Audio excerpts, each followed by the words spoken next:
Donc, bonjour à tous et bienvenue sur ce webinaire Flash Actu Covid proposé par la CPM de la Vendée à l'attention des employeurs. C'est une 4e édition, on en avait fait l'année dernière, donc on les reprend au vu du contexte.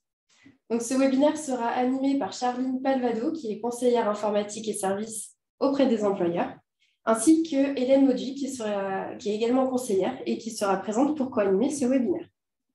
De mon côté, je me présente, Tiffany Renaudin. Je suis chargée de marketing à la CPM de la Vendée. Donc, je suis là pour accompagner les animatrices et surtout vous accompagner en tant que participant dans l'outil Zoom, même si certains d'entre vous ont sûrement l'habitude de l'utiliser. Donc, avant de commencer et de leur laisser la parole, je vais présenter rapidement l'outil et ses fonctionnalités. Donc, dans un premier temps, on a activé l'onglet Discussion pour lancer le webinaire, savoir si vous nous entendez bien.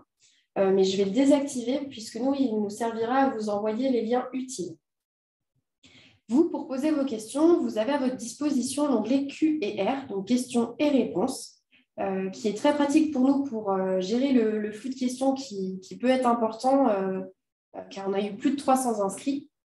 Donc, vos questions, vous pouvez les poser dans l'onglet Q&R. Quand elles sont posées, nous, on les voit, on ne les valide pas tout de suite, puisqu'on y reviendra à la fin du webinaire.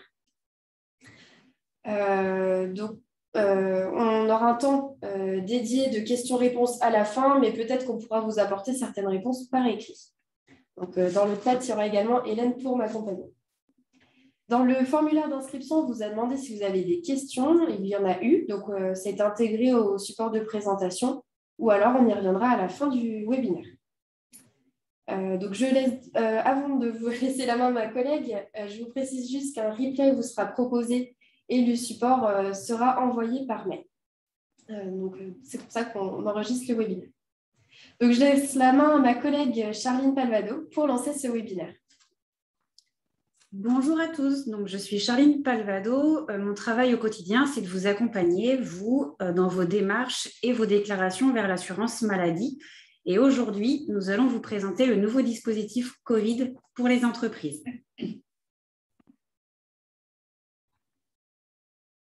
Donc, nous savons que la gestion du dispositif Covid génère beaucoup de questions et nous allons faire un point de situation et vous présenter les différents cas auxquels vous devez faire face dans l'entreprise. Donc, ce qui est le salarié qui est positif, le salarié cas contact, la parentalité et les tests. Pour information, côté assurance maladie, il faut savoir que la plateforme Tracing Covid doit traiter en moyenne entre 1000 et 3000 patients positifs par jour en ce moment. Donc, la première situation que l'on va vous présenter, c'est en cas de votre salarié est positif au Covid. Donc, dans un premier temps, ce qu'il faut savoir, c'est que l'isolement, il est primordial. Donc, l'isolement hors entreprise. Donc, les salariés reçoivent un SMS de l'assurance maladie. L'assurance maladie n'appelle pas tout le monde au téléphone parce qu'il y a beaucoup de cas. Donc, maintenant, on envoie des SMS. Ce SMS, il permet aux salariés de faire une déclaration en cas de besoin pour un arrêt dérogatoire. L'arrêt dérogatoire, il faut savoir qu'il n'est pas systématique. Il est à faire si votre salarié ne peut pas télétravailler. On y reviendra ensuite. Je vais faire également un petit focus au niveau de la situation.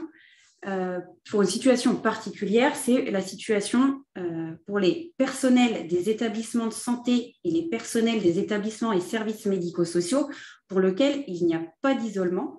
Et ça s'applique aux soignants et aux non-soignants. Et l'isolement n'est pas à faire si et uniquement si la personne est asymptomatique ou si elle est paucisymptomatique, c'est-à-dire qu'elle n'a pas de signes cliniques respiratoires comme la toux ou les éternuements. Donc, cette dérogation, elle est également étendue aux professionnels de santé de ville, aux structures ambulatoires, des officines et des services d'aide à la personne.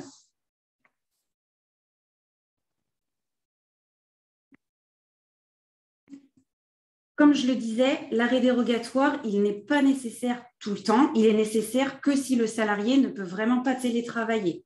Donc, comment il peut faire pour obtenir son arrêt dérogatoire? Il se rend sur le site Déclaramélie qui est accessible à tous, En pratique, c'est simple. Le salarié qui est positif, qui a des symptômes et qui donc ne peut pas télétravailler, il va réaliser seul, c'est-à-dire lui-même, sa demande d'arrêt dérogatoire. Donc, c'est une autodéclaration qui délivrera l'attestation d'isolement qui vaut arrêt de travail. Vous devez connaître cette démarche parce que votre salarié peut venir vers vous pour savoir quoi faire dans cette situation.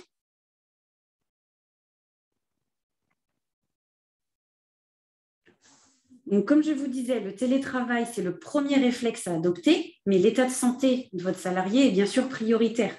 Donc, s'il a des symptômes qui ne lui permettent pas de télétravailler, il doit établir un arrêt dérogatoire. L'arrêt dérogatoire, il nécessite de votre part un signalement d'événement d'arrêt de travail maladie en DSN. Si vous ne faites pas encore de DSN pour les signalements d'événements, vous pouvez le faire également sur Net Entreprise. L'arrêt dérogatoire, il n'y a pas de carence, donc c'est-à-dire que la CPAM va indemniser dès le début de l'arrêt, soit le lendemain du dernier jour de travail. Je vais faire un petit point et une petite précision au niveau du dernier jour de travail, parce que vous risquez d'être confronté à une attestation d'isolement qui vous parviendra, mais pour lequel le dernier jour de travail ne sera pas forcément le jour qui sera indiqué sur l'attestation d'isolement. C'est-à-dire que votre salarié qui est venu travailler et qui, après son travail, se sentait pas très bien, est allé faire un test et il s'avère qu'il est positif, vous devrez bien mettre en dernier jour de travail le dernier jour de travail réel. Je vais vous donner un exemple concret. Ce mardi 18 après-midi, je commence à avoir des symptômes. Je commence à avoir par exemple un rhume, mais je suis au travail. Le lendemain, le mercredi 19, après le travail, puisque je ne me sens pas très bien, je vais faire un test. Je suis positif et je suis dans l'incapacité de télétravailler. Je vais donc aller sur Déclaramélie, faire une attestation d'isolement qui vaut bien arrêt de travail. Et sur cette attestation, le jour sera le 18, puisque ça sera la date de mes premiers symptômes. Mais comme j'ai travaillé jusqu'au 19 inclus, sur votre attestation apparaîtra bien en dernier jour de travail le 19.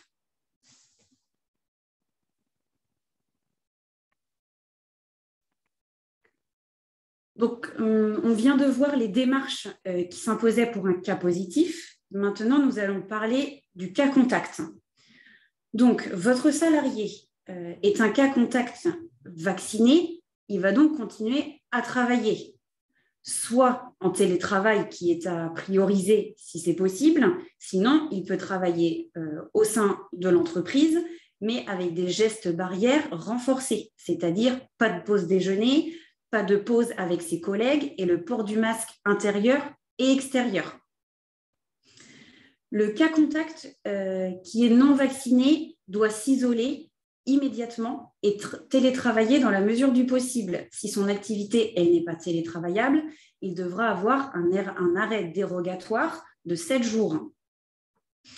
Au niveau des cas contacts vaccinés, il faut aussi garder en tête que si c'est une personne qui est immunodéprimée ou des situations très spécifiques, il peut y avoir également un isolement avec un télétravail si possible, selon que son activité lui permette ou pas.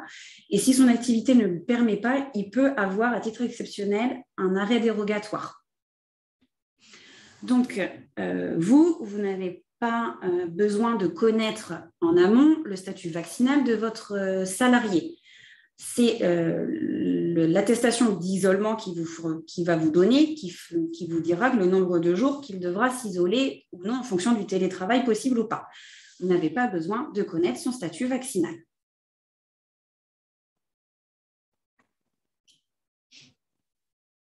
Nous allons maintenant aborder le statut de la parentalité.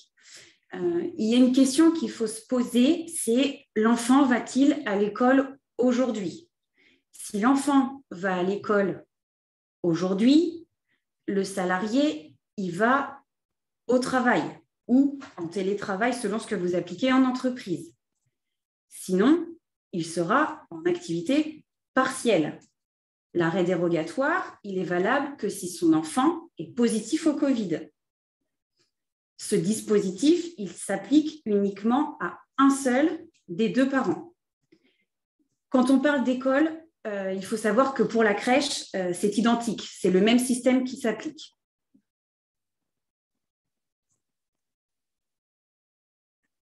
Ce schéma-là, il représente l'ensemble des situations possibles lorsque votre salarié a des enfants. Vous devez donc tenir compte de l'âge et du statut vaccinal de l'enfant. Le salarié qui a un enfant pour lequel il va lui faire un test, le salarié peut bénéficier de l'activité partielle, le temps d'attente des résultats. Ensuite, il y a le cas où l'enfant du salarié est cas contact. Si l'enfant a moins de 12 ans, l'enfant peut aller à l'école, bien sûr, une fois qu'il a réalisé les autotests qui sont demandés au niveau de l'école pour le retour en classe. Au niveau des 12-16 ans, c'est là que le statut vaccinal va rentrer en compte. Si l'enfant cas contact de 16 à 12 ans n'est pas vacciné, l'enfant ne peut pas aller à l'école et donc le salarié va avoir droit à l'activité partielle. Par contre, si l'enfant cas contact a un schéma vaccinal complet, l'enfant va à l'école après avoir bien sûr fait ses tests et le travail est possible avec des gestes barrières renforcés pour le salarié ou du télétravail, toujours en fonction de ce que vous appliquez en entreprise. Il faut savoir que quand on parle de schéma vaccinal complet, on parle bien de schéma vaccinal complet au sens de ce qu'il y a sur votre schéma vaccinal dans l'application Tous anti-Covid. Si vous avez l'onglet votre schéma expirera à partir de telle date, c'est cette date-là qui fait foi pour la validité du complet ou incomplet. Ensuite, il y a le cas du salarié qui a un enfant positif. Donc, son enfant a entre 0 et 16 ans. L'enfant ne va donc pas à l'école. Et là, c'est le seul cas où le parent peut avoir le droit à un arrêt dérogatoire qui va faire sur, bien sûr, encore une fois, déclare Amélie en tant que cas contact. Si la classe de l'enfant est fermée, ou, comme je disais tout à l'heure, ça marche aussi pour la crèche, ça sera l'activité partielle qui est à mettre en place pour votre salarié. Donc, en résumé, la garde d'enfants, c'est l'activité partielle, sauf pour les enfants positifs, où c'est un arrêt dérogatoire, et ça s'applique toujours à un seul des deux parents.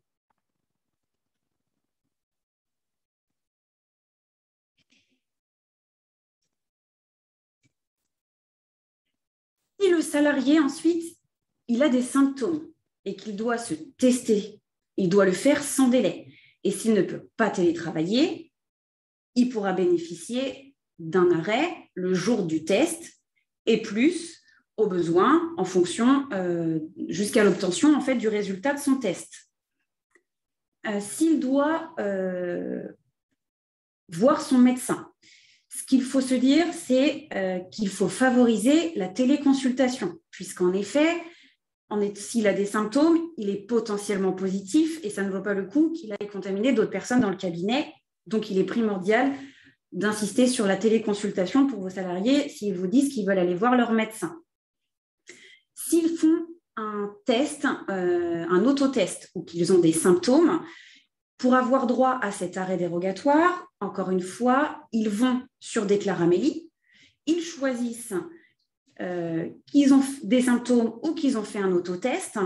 Et ici, il y aura 2 étapes à faire. Il y aura une première étape pour dire « j'ai fait un autotest et je suis positif », qui va délivrer un code à votre salarié. Ce premier document, il n'est pas recevable puisque c'est la 2e action faite par votre salarié qui va générer une attestation d'isolement pour la période si votre salarié est négatif. Puisque quand il aura fait son PCR ou son test antigénique, puisque les 2 sont recevables, c'est à ce moment-là que l'arrêt peut être délivré, mais toujours dans la mesure de 4 jours maximum si son test est négatif, puisque s'il est positif, il va rentrer dans le dispositif des patients positifs au Covid.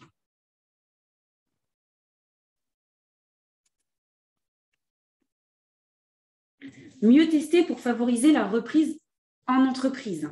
L'intérêt des tests, c'est quoi? C'est de veiller à la santé de vos équipes, mais aussi au maintien de vos effectifs. Donc, votre salarié est cas contact, à savoir, il est cas contact vacciné, il va faire un PCR ou un test antigénique à J, puis un autotest à J2 et un autotest à J4. Si votre salarié, il n'est pas vacciné, il sera en isolement immédiatement, il ira faire un PCR ou un test antigénique à J, et pour sortir d'isolement et donc revenir travailler, il refera un PCR ou un test antigénique à J7. Donc, il faut retenir qu'en cas contact pour votre salarié non vacciné, ça se peut qu'il vous fournisse une attestation d'isolement de 7 jours qui sera donc recevable. Et puis, il y a le cas de votre salarié positif qui est vacciné. Donc, son isolement, il est de 7 jours. Donc, 7 jours auxquels il peut faire à J5 un nouveau test antigénique ou un nouveau test PCR pour savoir s'il est toujours négatif ou positif. Si à J5, il est négatif, il peut reprendre le travail. Si à J5, il est toujours positif, il continue son isolement jusqu'à J7. Si votre salarié n'est pas vacciné, son isolement initial est de 10 jours. Il peut, à J7, faire de nouveau un test PCR ou un test antigénique. Si celui-ci est négatif, il peut reprendre le travail. S'il est toujours positif, il continue son isolement jusqu'à J10. S'ils reprennent le travail à J5 ou J7 en fonction de leur statut vaccinal et surtout de l'arrêt initial que vous recevez, vous devez bien sûr faire une attestation de reprise anticipée. On y vient juste après.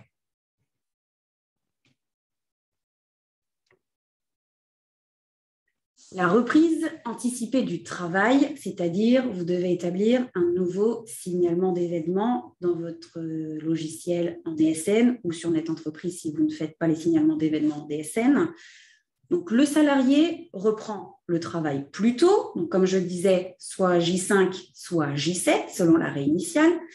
Il est très important que vous nous fassiez le signalement de reprise anticipée, puisque cela évitera de payer à tort des indemnités journalières et donc de faire, en cas de paiement et où on n'est pas avisé ou on est avisé trop tard, ça évite de demander des indus à vous en tant que subrogation ou à votre salarié. Mais comme je le disais, vous n'avez pas besoin de connaître le statut vaccinal, c'est vraiment l'arrêt initial qui vous dira combien de jours, oui ou non, vous devez faire une reprise anticipée.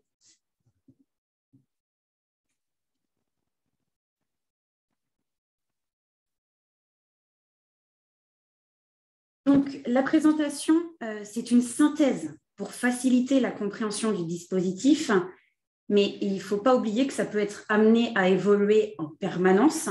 Donc, c'est valable aujourd'hui, jour de présentation, et ça ne remplace pas la disposition légale précise que vous pouvez trouver sur amélie.fr, sur le site du gouvernement et sur santépublique.fr.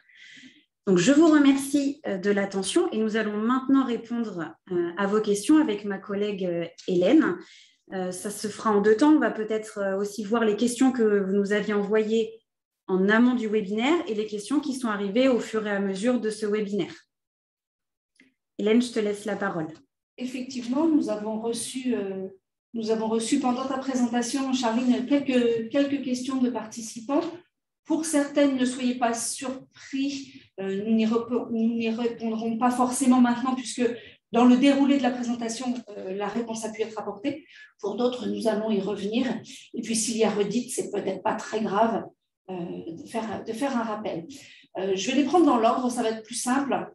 Donc, une première question qui indique est-ce que l'employeur complète les indemnités de sécurité sociale? Alors, il ne complète pas vraiment les indemnités, mais il complète son attestation et indique effectivement s'il y a subrogation ou non les informations de la même manière que pour tout arrêt maladie, c'est-à-dire celles qui sont conformes à sa convention collective, en sachant quand même que depuis le début de la pandémie, les arrêts dérogatoires liées au Covid font l'objet de préconisations nationales invitant les employeurs à pratiquer le maintien de salaire pour toutes les situations. Donc, on est toujours dans cette démarche-là. Une autre question, effectivement, on disait, vous n'avez pas à connaître le statut vaccinal de vos salariés, mais il est évident que l'attestation d'isolement qui vous sera fournie vous donne indirectement cette information, puisque le temps d'isolement peut être différent. Donc, vous avez indirectement l'information, mais vous n'avez pas à demander de preuve ni d'un statut vaccinal, ni même, ça répond indirectement peut-être à d'autres questions, ni de preuve de test. Quand vos salariés se testent à J5 ou J7, on en a parlé tout à l'heure, ils peuvent reprendre le travail s'ils sont négatifs, mais c'est une déclaration sur l'honneur qu'ils vous font, écrite ou pas, vous verrez si vous souhaitez le demander par écrit, mais vous n'avez pas à demander le résultat du test pour faire reprendre vos salariés. Donc, effectivement, vous avez indirectement certaines informations, mais vous n'avez pas à les demander.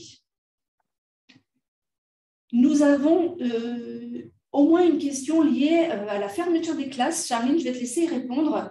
Fermeture de classe liée à pas de remplacement de l'enseignant, enseignant positif au Covid ou non, parce qu'il peut y avoir d'autres raisons pour la fermeture de classe. Je te laisse revenir sur ce point-là, Charline. Merci. Les fermetures de classe liées au Covid, donc peu importe si c'est l'enseignante qui est positive et qu'il n'y a pas de remplaçante prévue, c'est le chômage partiel qui est prévu. C'est ce qu'il y avait dans le petit schéma. La fermeture de classe, ce n'est pas uniquement si, par exemple, il y a un nombre de cas dans la classe et que l'école décide de fermer la classe. Non, c'est également s'il n'y a pas de l'enseignante est positive au Covid et qu'il n'y a pas de remplaçante. Donc, en effet, pour la fermeture de classe, pour cette question, c'est également le chômage partiel qui est à privilégier. Et que se passe-t-il lorsque c'est l'assistante maternelle qui ne peut pas garder pas votre enfant, mais l'enfant de votre salarié? Alors, l'assistante maternelle, encore une fois, je vais préciser une petite chose, c'est ce qui se dit aujourd'hui à 11h30, c'est une réponse qui sera valable aujourd'hui à 11h30. Je ne peux pas projeter pour ce qui va se passer par la suite, mais aujourd'hui, ce qui est à retenir, c'est pour les assistantes maternelles, à partir du moment où le maintien de garde n'est pas possible pour l'assistante maternelle, le parent qui est employeur doit bénéficier du chômage partiel. Ça sera toujours le chômage partiel pour le parent employeur à partir du moment où le maintien n'est pas possible par l'assistante maternelle. Et le maintien possible ou non, ce n'est pas une mesure qui dépend directement de l'assurance maladie, hein, Charline. C'est le dispositif plutôt Page Emploi qui va accompagner les assistantes maternelles pour qu'elles puissent savoir si elles peuvent garder ou non l'enfant. Ce n'est pas nous, c'est pas nous qui répondons à cette question-là. Non, c'est plutôt à l'assistante maternelle de se renseigner auprès, en effet, de Page Emploi si c'est Page Emploi, c'est ça qui lui apporte les réponses. Nous, en fonction de ce que Page Emploi lui aura dit, elle aura ou non un certificat d'isolement et de toute façon, c'est ce certificat d'isolement qui fera foi pour le parent employeur qui pourra bénéficier grâce à cela du chômage partiel. Alors, nous avons des questions complémentaires. La directe nous indique ne pas donner d'accord d'activité partielle pour le temps des tests. Alors, il va falloir peut-être repréciser ce point-là, puisque si nous vous indiquons effectivement que c'est l'activité partielle, alors ça va être un point, on ne va pas vous faire de réponse en direct ce matin, que l'on va vérifier. Et lorsque nous vous enverrons un message avec le support, on pourra répondre à cette question. À moins, Charline, que tu aies eu une info. Alors, je voulais juste dire que c'est l'activité partielle pour les parents quand ils attendent le résultat de leur enfant. Par contre, si c'est pour le salarié lui-même, c'est bien un arrêt dérogatoire qu'il a pendant l'attente de son résultat de test. Et elle est là la petite nuance. Peut-être là la nuance. J'espère que ça répond bien à votre question. Ensuite, quel justificatif doit-on fournir pour l'activité partielle, ce n'est pas vraiment à nous de répondre à ça dans l'attente des résultats des tests des enfants. Alors, j'ai envie de dire, si l'enfant doit être testé, c'est soit qu'il a des symptômes, soit qu'il a été contacté par l'école disant qu'il était cas contact. Dans ce cas-là, normalement, il y a un justificatif de l'école, un document qui est fourni par l'école. C'est peut-être tout simplement un mail, il ne faut pas forcément attendre un document très formel, mais ce document-là peut être adressé à l'employeur comme étant un justificatif. De manière générale, je pense qu'il faut aussi comprendre que la situation actuelle étant tellement importante en nombre de cas, certes, il est important pour vous, employeurs, d'avoir des justificatifs, mais il faut aussi être un tout petit peu patient parce que pour certains, la production de justificatifs peut demander un tout petit peu de temps. Ce qui est vraiment important dans les mesures depuis le début de la pandémie et particulièrement en ce moment avec la propagation d'un virus qui est particulièrement contagieux, c'est de se dire que l'important, il est bien de se protéger et de protéger la population et en l'occurrence, particulièrement dans le monde de l'entreprise, de protéger ses collègues. Donc, un salarié qui ne vient pas travailler parce que potentiellement, il peut présenter des risques pour lui et pour ses collègues, il faut faire confiance à cette première intention et le justificatif, il viendra, c'est sûr. Une question par rapport à la crèche, oui, tu as répondu, c'est le même dispositif que pour l'école. Voilà.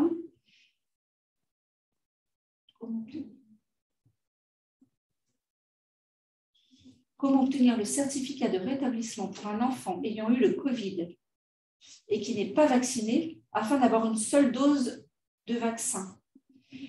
Le justificatif de rétablissement, quand on a eu le Covid, je suppose qu'en récupérant les résultats d'un test sur un site qui s'appelle le SIDEP, votre salarié peut récupérer le résultat du test pour son enfant et obtenir, alors pas le résultat du test, mais obtenir le QR code qui vaut, comme pour un vaccin, qui vaut date de prise en compte pour une future vaccination. En fait, ce QR code, il est à scanner dans l'applicatif Tous Anti-Covid au même titre que quand vous faites votre vaccin. Et donc, ça génère comme si vous aviez eu une dose de vaccin en quelque sorte. Ça génère la prolongation de votre passe sanitaire. Il semble que le lien vous ait été mis à disposition dans la discussion ou dans les questions-réponses dans la discussion. Donc, Tiffany vient de vous mettre le lien vers le site SIDEP. Alors, ce n'est pas vous, en tant qu'employeur, vous ne pouvez pas aller récupérer les informations, mais vous pouvez donner cette information à vos salariés si besoin d'aller récupérer des résultats de tests. Ensuite, donc si un parent nous donne une attestation d'isolement, c'est un arrêt et non l'activité partielle, c'est bien cela. Alors, il faut être prudent. L'attestation d'isolement, quand un salarié va sur le site Déclare Amélie, avant de procéder directement à son autodéclaration, il lit toutes les conditions. Et si effectivement, on se trouve dans une situation où normalement, c'est l'activité partielle qui prévaut, il n'ira pas faire cette autodéclaration. Et si il atteste sur l'honneur qu'il remplit les différentes conditions nécessaires pour un arrêt de travail, eh bien oui, c'est un arrêt de travail et vous devez le prendre en compte de cette manière-là.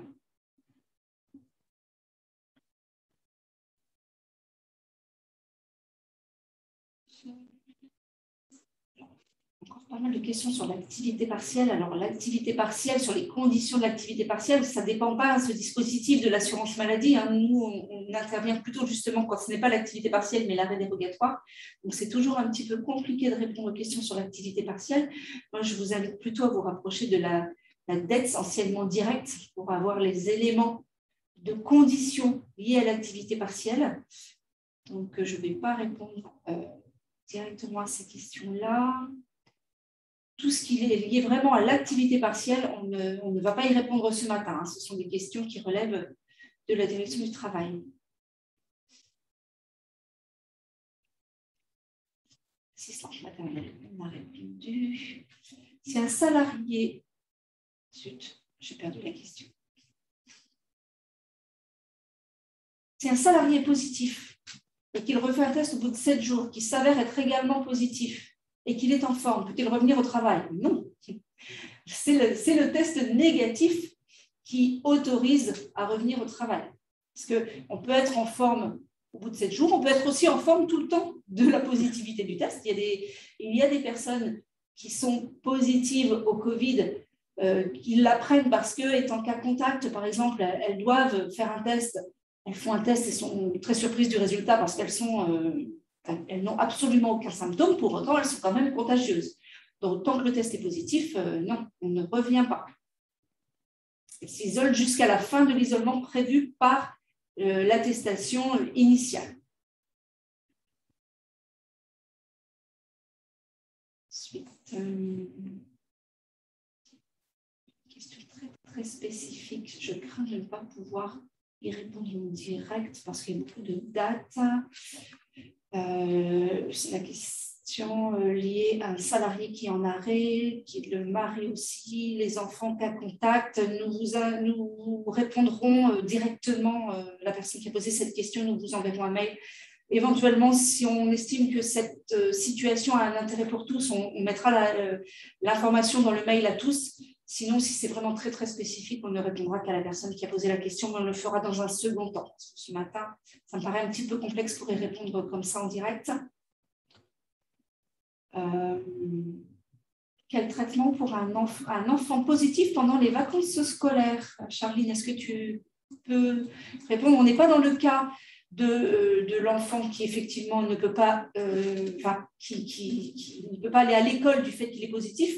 Mais cette question a été répondue sur une des premières vues liées justement à la parentalité, si l'enfant va à l'école ou s'il ne va pas à l'école. Donc, dans le cas de vacances scolaires, comment est-ce que ça se passe? Est-ce que tu as cette information ou est-ce que si on ne l'a pas, on revient ultérieurement? Alors, selon moi, l'arrêt dérogatoire, il est valable aussi dans ce cas-là, puisque l'enfant est positif et que le parent, de ce fait, est cas contact de son enfant positif.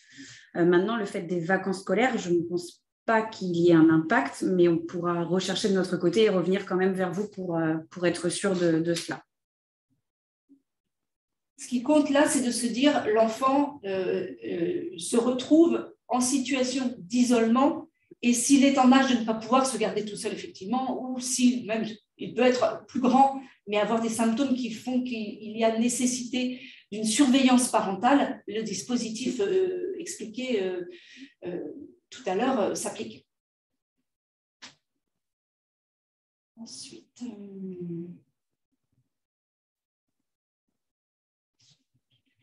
après que le salarié positif au Covid ait fait sa demande d'isolement, qui est normalement de 7 jours, la demande reçue n'est pas correcte puisque de 4 jours. Comment la faire modifier? Eh bien, je pense qu'en fait, c'est que cette personne, elle a, dans un premier temps, été cas contact. C'est bien ça, Charline? Alors, soit elle a été cas contact, soit elle avait des symptômes qui sont intervenus avant la positivité. Donc, si quelqu'un qui est positif, par exemple, aujourd'hui, mais qui avait des symptômes depuis déjà 2 jours, ça veut dire que son attestation d'isolement va commencer il y a déjà 2 jours. Donc, son arrêt sera plus de 7 jours, mais finalement, il restera que 5 jours puisque l'isolement était censé avoir commencé il y a déjà 2 jours.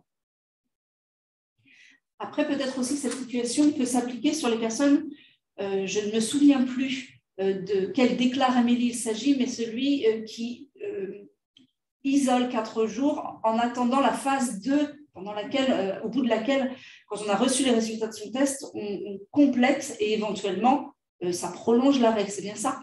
Oui, ça c'est quand on a des symptômes ou qu'on a un autotest positif. Donc, en fait, ces 4 jours initiaux qui sont faits au début d'une démarche d'auto-isolement, ces 4 jours peuvent être complétés lorsque la personne qui a reçu les résultats de son test passe à la phase 2 et si elle était positive, il y aura prolongation de son isolement.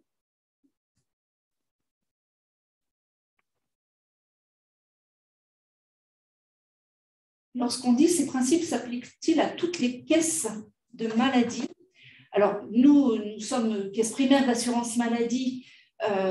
donc régime général. Pour ce qui va être du régime agricole, c'est la même chose puisque il y a le pendant du déclare Amélie qui est le déclare Amélie MSA. Attention de ne pas cliquer par erreur sur le déclare Amélie MSA, c'est arrivé parfois.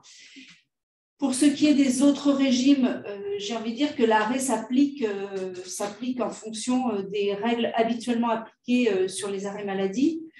Revenir peut-être, ça va être les situations que l'on aura peut-être parmi les participants ce matin, des employeurs qui dépendent de la fonction publique territoriale. Charline a bien reprécisé tout à l'heure quelles étaient les catégories de salariés pour lesquelles l'isolement n'était pas systématique.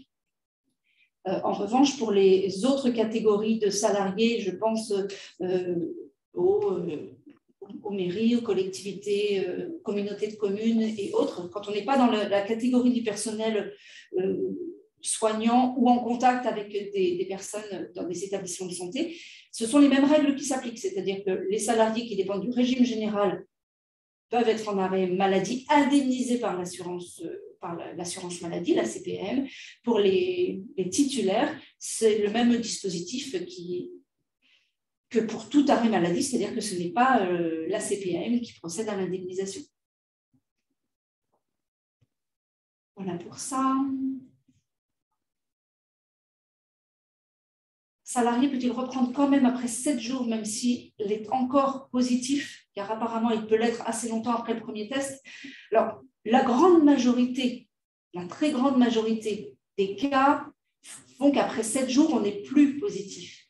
Le salarié qui serait toujours positif après 7 jours, là, pour moi, ça relève d'une décision médicale. Là, invitez votre salarié à prendre contact avec son médecin, pas forcément à avoir une consultation, mais au moins savoir ce qu'il en est. A priori, un salarié positif ne peut pas reprendre le travail, mais c'est à cadrer médicalement.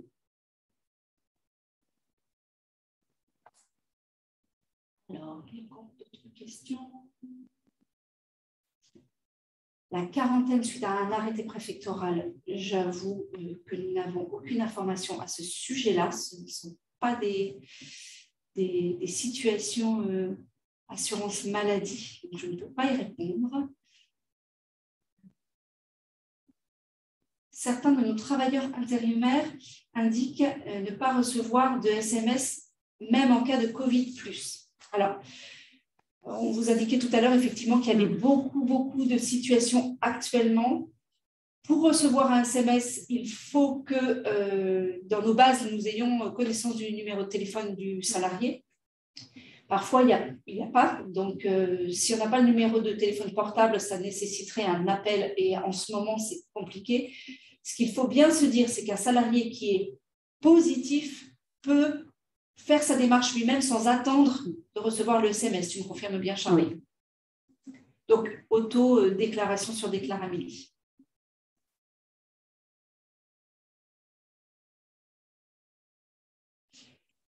Salarié négatif à J5, qui a toujours des symptômes, il peut rester en arrêt.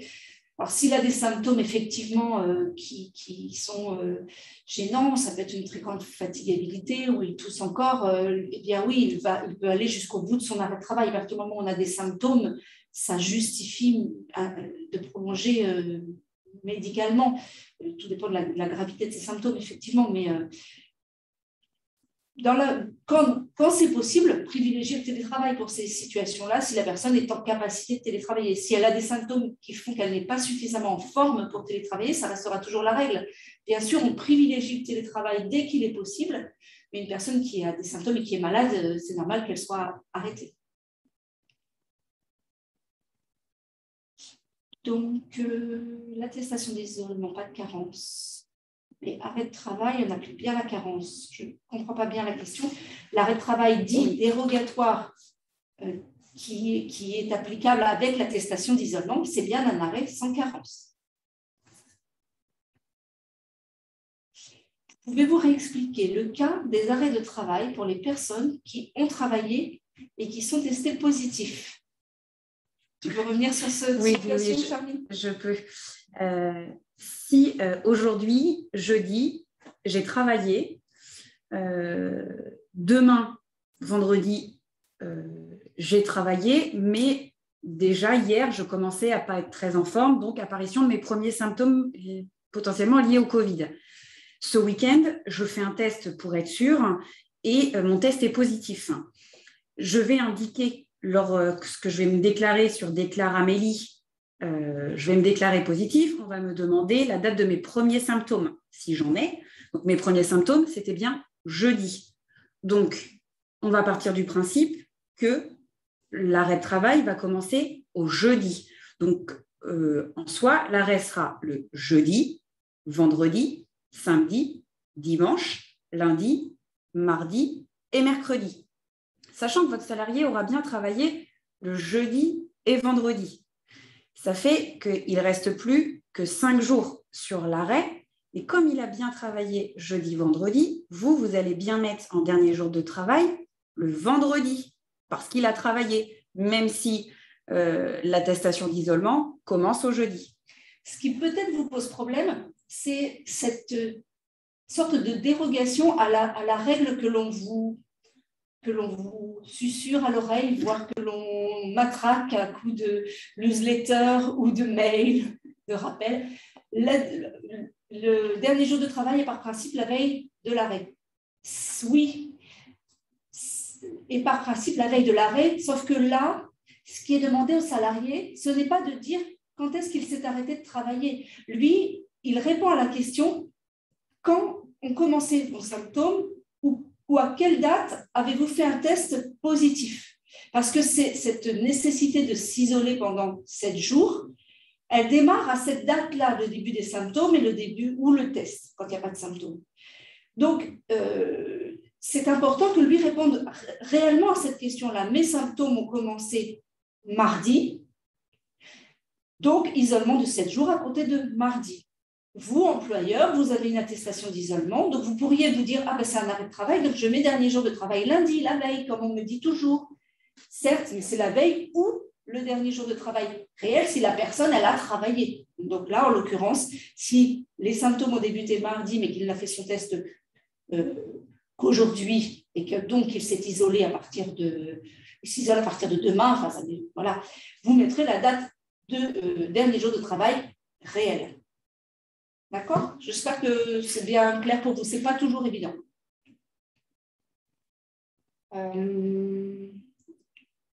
Où en sommes-nous dans les questions? C'est effectivement pas mal. Je pense, Hélène, qu'il serait bien qu'on réponde peut-être à celle-ci, puisqu'en effet, je ne l'ai peut-être pas précisé dans le webinaire. Bonjour, comment faire pour un salarié positif qui souhaite télétravailler et ensuite son état se dégrade et qu'il souhaite finalement un arrêt de travail? Oui. Quelle est la bonne manière de traitement pour ça? Vas-y, non, je te laisse répondre. Donc, la personne qui télétravaillait, eh bien, c'est qu'elle a voulu effectivement continuer parce que son état de santé le permettait. Si finalement, elle ne le peut plus, elle repart dans le dispositif d'arrêt de travail dérogatoire.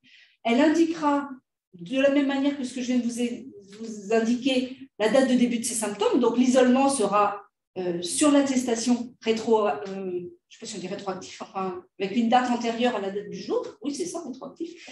Mais vous, comme il a télétravaillé, c'est qu'il a travaillé, vous indiquerez bien sur l'attestation de salaire qu'il a travaillé jusqu'à J+3 peut-être de son isolement, finalement. Et, parce que s'il démarrait un isolement à la date d'aujourd'hui, ça décalerait d'autant la date de reprise possible. Il n'y a pas lieu. Alors, bien sûr, si son état de santé se dégrade le 4e jour, peut-être qu'à J7, il ne sera pas en capacité de reprendre ce salarié. Mais dans ce cas-là, il devra avoir une prolongation d'arrêt par son médecin. Mais le télétravail, on va dire, est une solution à privilégier, mais ça ne veut pas dire qu'aucun arrêt ne sera possible. Bien sûr, la situation médicale, elle peut évoluer.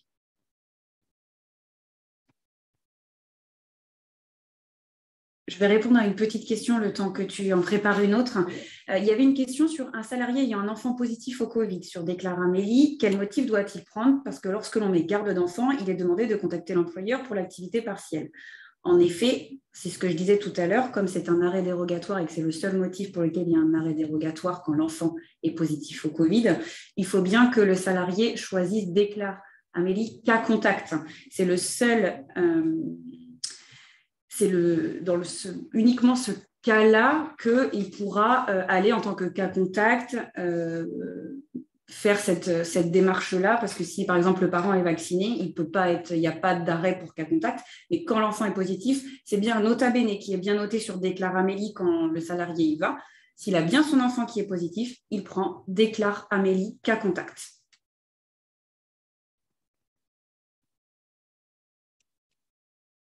Dans la suite, peut-être que tu peux répondre aussi puisqu'on est encore sur la question liée à un enfant, un salarié qui doit garder son enfant qui est positif au Covid et la personne, elle était elle-même positive la semaine précédente. Là, on se trouve dans le cas des contaminations au sein du foyer.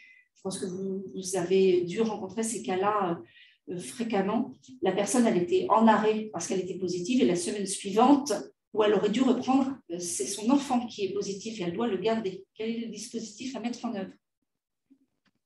Alors, c'est plutôt une bonne question. Comme ça, en direct, j'aurais répondu qu'au même cas, même si on sait que, parce qu'il y avait aussi une autre question sur ça, aujourd'hui, et je dis toujours bien aujourd'hui, quand on a été positif au Covid, on ne peut pas être cas contact pendant 2 mois. Ça, c'est la règle qui est valable aujourd'hui. Peut-être que demain, elle changera, mais aujourd'hui, c'est 2 mois. Là, c'est encore une fois une exception qui est prévue dans Déclare Amélie. Et si vraiment c'est l'enfant qui est positif, eh bien pour moi, c'est encore une fois l'arrêt dérogatoire qui est à faire par le Déclare Amélie cas contact. Pour un seul des deux parents. Un seul des deux parents, toujours. Si on est positif, est-ce que le test est obligatoire pour sortir de l'isolement à J7 ? Non. Il est obligatoire si on veut sortir de l'isolement de manière anticipée après 5 jours d'isolement. Mais à J7, on ne demande pas de test. Par contre, s'il en fait un quand même et qu'il est toujours positif, bien sûr, il ne reprend pas. Ou s'il est toujours positif, mais n'a pas de symptômes. Non, c'est la question qu'on a vue tout à l'heure. Tant qu'il est positif, on ne reprend pas sans avis médical.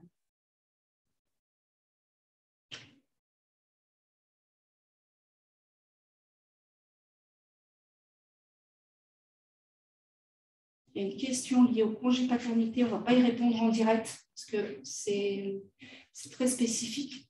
Normalement, les arrêts, le congé paternité s'imposant en termes de date aux salariés comme à l'employeur juste après la naissance, j'ai envie de dire qu'il doit s'imposer, il doit être prioritaire par rapport à l'arrêt Covid, puisque c'est comme ça que l'on fait pour les autres arrêts maladie, mais on va vérifier cette information quand même.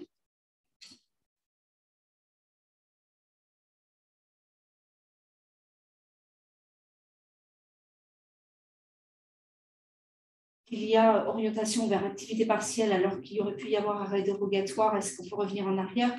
Alors, pourquoi pas, à condition que vous n'ayez... Enfin, ce qu'il ne faut pas, c'est demander les deux dispositifs parallèlement, mais c'est une évidence. Donc, il faut peut-être annuler la demande d'activité partielle si vous avez eu confirmation par la présentation de ce matin que le salarié est bien concerné par une demande d'arrêt dérogatoire possible. Pour les non-vaccinés, l'arrêt de travail est-il indemnisé? Oui, les conditions d'isolement ne sont pas les mêmes, mais l'assurance maladie prendra en charge les arrêts maladie des personnes, qu'elles soient vaccinées ou non. Certains salariés fournissent des CERFA classiques initiaux, plus une attestation d'isolement, et continuent avec une prolongation CERFA classique. C'est l'isolement qui prend le dessus. Alors, normalement, il n'y a pas à avoir de CERFA classique, alors sauf si effectivement la personne a besoin de consulter son médecin, le médecin a établi un arrêt. La difficulté sur les arrêts de travail dits classiques sur le CERFA, c'est qu'il ne donne pas l'information à l'assurance maladie, en tout cas pas au service administratif qui paye les arrêts, qu'il s'agit d'un arrêt lié au Covid, et la carence s'appliquera.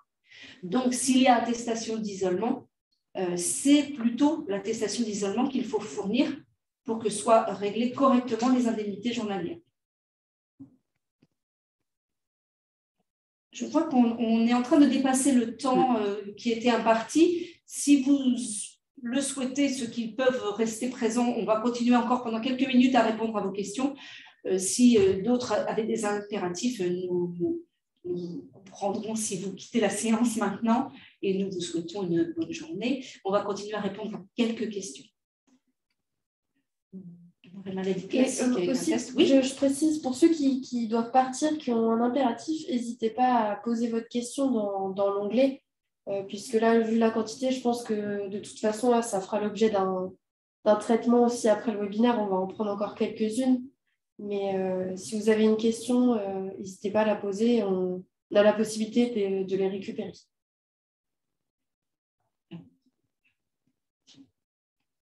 On nous indique par rapport au maintien de salaire, est-ce que je dois pratiquer la règle ou est-ce que je dois faire le maintien?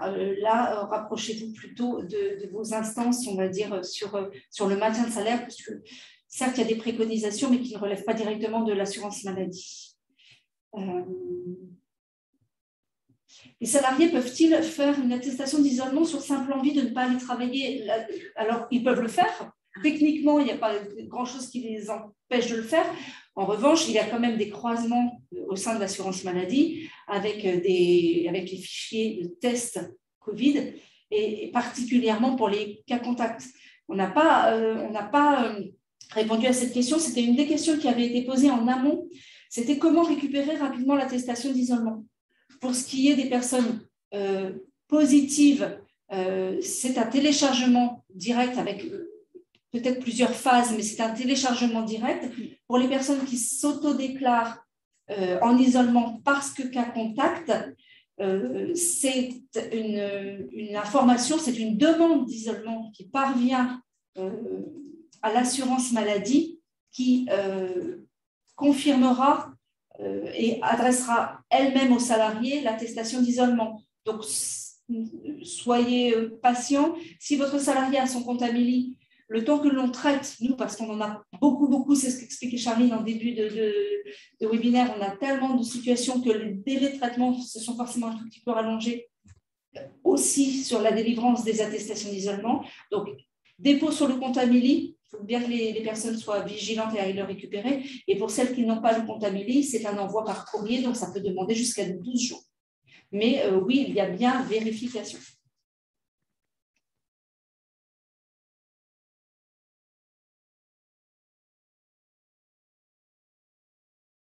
Si toutefois, parce que je vois une question sur ce sujet-là, au bout quand même de, on va dire, allez, une quinzaine de jours, 15-20 jours, le salarié n'a vraiment pas reçu le justificatif officiel à vous remettre par rapport à l'isolement, il peut se manifester auprès de la caisse primaire, hein, soit par téléphone, soit par son compte Amélie, et on verra, normalement, tout est envoyé, mais si jamais ce dossier-là avait rencontré une difficulté particulière, on pourra rééditer le document. S'il y en a d'autres.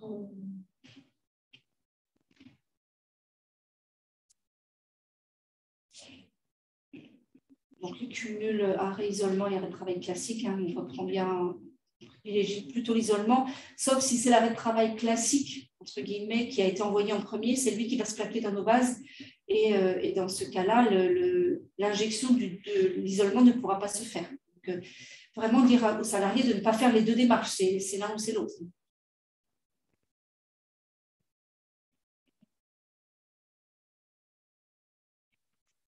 Tout ce qui est maintien, je n'y réponds pas, je vous invite à vous rapprocher soit d'un conseil juridique ou d'une fédération à laquelle vous pouvez être adhérent pour ces questions-là.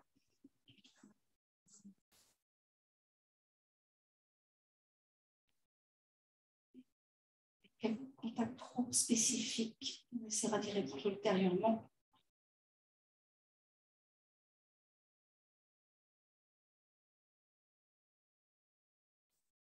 qui souhaitent télétravailler, les classes des grades ont bien répondu. Les délais d'envoi de l'attestation, j'ai répondu.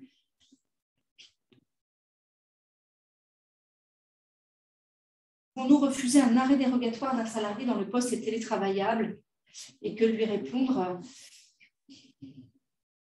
Mais disons qu'il y a la différence entre activité télétravaillable et l'état de santé qui permet de télétravailler. C'est deux choses bien distinctes.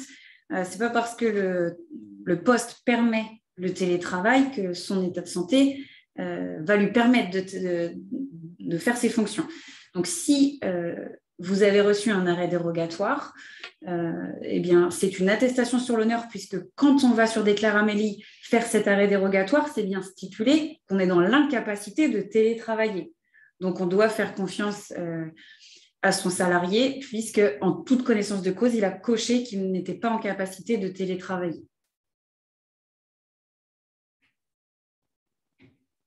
On repose la question du statut du salarié dans l'attente du résultat du test de son enfant. Est-ce que tu peux répondre à cette question, Charline? Quand le salarié s'absente pour aller faire tester son enfant, il y avait une autre question juste au-dessus, je pense, qui regroupait un petit peu, qui était un petit peu le même cas. Alors, c'est ce que je montrais dans le schéma. Bien sûr, vous aurez le support, mais le temps d'attente du test, c'est le chômage partiel. Quand c'est le test de l'enfant, je précise bien parce que quand c'est son propre test, c'est différent. Quand c'est le temps d'attente d'un test pour l'enfant, c'est le chômage partiel qui est privilégié. Il y a une autre question par rapport à ça. Il semblerait que la dette est un discours différent. On a dit tout à l'heure qu'on allait se renseigner et revenir vers vous. Et bien sûr, je redis encore une fois, mais ce qu'on vous dit aujourd'hui, ce sont les choses qui sont appliquées aujourd'hui. Ça ne veut pas dire que lorsque le gouvernement nous donnera des nouvelles informations, tout ce qu'on vous dit aujourd'hui peut être modifié. Si vraiment il y a un gros changement dans la législation, on reviendra vers vous peut-être avec un flash actu Covid-5. On espère que non, mais peut-être que oui. Mais voilà, ce qui se dit aujourd'hui, c'est vraiment avec les règles qui s'appliquent aujourd'hui. Je pense qu'on va va pas tarder à clôturer ce webinaire. Une dernière petite question quand même sur le salarié qui a un contact avéré et qui refuse de s'isoler et qui se présente à l'entreprise. Il est de votre pouvoir d'employeur de ne pas accepter qu'il revienne. L'isolement, c'est la règle vraiment indispensable, obligatoire et qui s'impose à votre salarié.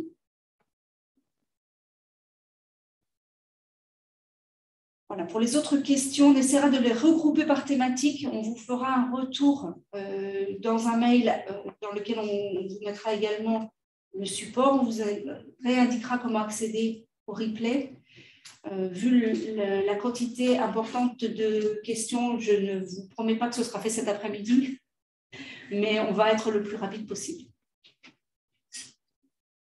Vous identifiez, Charline ou Tiffany, une dernière question qui vraiment… Il y a une petite question sur les règles du schéma vaccinal complet. On va finir sur celle-ci. Le schéma vaccinal complet, comme je l'ai dit tout à l'heure, c'est celui qui s'applique dans Tous Anti-Covid.